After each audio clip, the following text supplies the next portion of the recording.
7:47 de la mañana, estamos de regreso en Altavoz en Vital, también estamos en las plataformas digitales de Tribu Televisión y estamos ya conectados vía telefónica con Jorge Carrillo Acosta, profesor de Pacífico Business School, experto en finanzas. Muy buenos días, Jorge, bienvenido a Altavoz en Vital.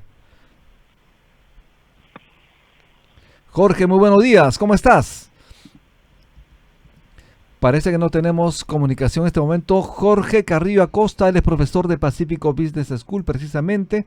Con él vamos a conversar sobre varias situaciones en finanzas personales.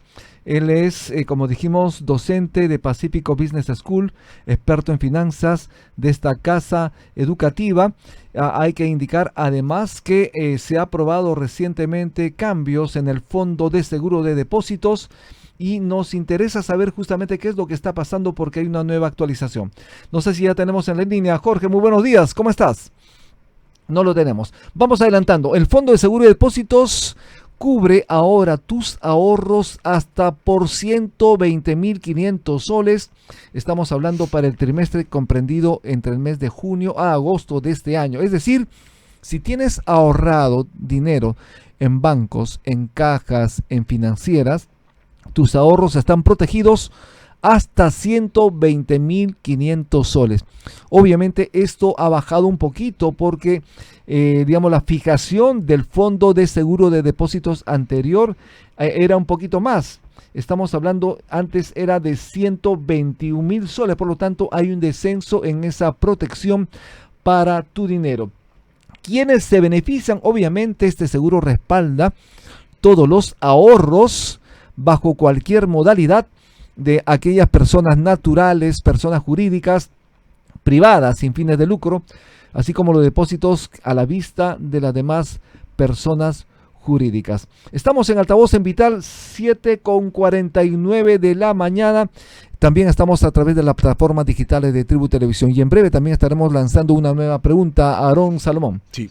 A ver, ¿estamos en línea? Ya estamos en línea, profesor Jorge Carrillo Acosta, muy buenos días, bienvenido a Altavoz en Vital. Hola, Rumi, gracias por el espacio. Muchísimas gracias. ¿Qué significa, qué implica este cambio, digamos, en la protección de los ahorros de las personas, de las empresas en este fondo de seguro de depósitos?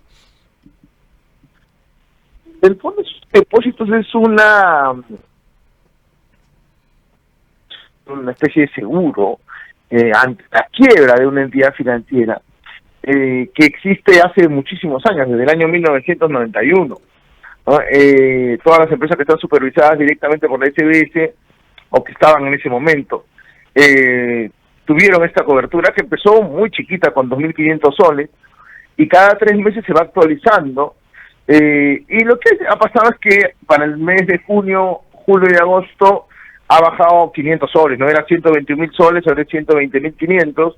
No hay una variación importante. Ajá. Pero eso implica que si, por ejemplo, tengo 100.000 soles en una cuenta de ahorros, en un depósito a plazo, en una caja, por ejemplo, y la caja quiebra, y cuando al momento de quebrar me debía 100.000 soles más intereses, pongamos que sean 110.000 soles, ese seguro me devuelve los 110.000 soles. ¿no? Me devuelve todo lo que tenga ahorrado con intereses incluidos hasta el monto máximo de cobertura, que, como repito, ha caído de 121 a 120.500, ¿no? Y en el caso, por ejemplo, de las cooperativas, porque también hay gente que tiene su dinero en cooperativas, está creyendo todavía en este sistema, pero ¿qué ocurre allí? Las cooperativas tienen un tratamiento distinto. ¿Por qué? Porque el seguro, como te comentaba, fue creado en 1991 para aquellas entidades supervisadas directamente por la SBS. Y en ese momento las cooperativas no estaban supervisadas por la SBS. No, las familias que estaban supervisadas por SBS son los bancos, las financieras, las cajas municipales y las cajas rurales. Y estas 4 familias son las que siguen aseguradas con este fondo de seguro de depósitos. Las cooperativas entraron recién en supervisión directa a la SBS a principios del año 2019. Entonces no estaban en el club, digamos, al momento de crear el fondo. Entonces no entraron tampoco luego.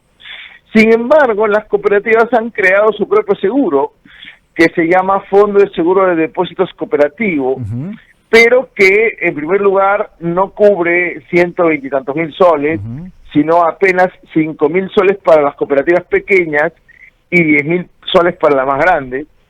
Y por otro lado, no todas están aseguradas. Hay alrededor de 60 y tantas cooperativas de las 240 más o menos que existen que no tienen cobertura. Entonces hay que tener cuidado porque no la tienen todas y las que la tienen hasta 10.000 soles, ¿no?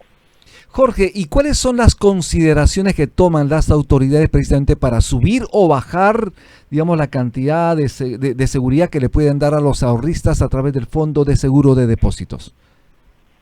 A ver, primero, el que determina el monto actualizado para cada trimestre es la SBS, la Superintendencia de Bancas, Seguros y FP.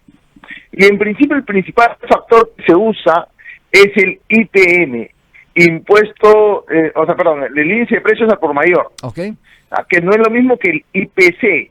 El IPC es el índice de precios al consumidor, que es el que se toma como referencia para la inflación, ¿no? Este es una variable un poquito distinta, el IPM, que lo que dice es más o menos cuáles son los precios de los mayoristas hacia los minoristas. Es un factor que según el reglamento del fondo se toma como variable, ¿no? Para poder actualizarlo. También influye el número de depósitos que hay en el sistema. Entonces, mientras más dinero haya como cuentas de ahorro, depósito a plazo en el sistema, el fondo puede aumentar, pero si el monto cae, pues obviamente disminuye, ¿no? Entonces, eso básicamente son los factores que se están utilizando.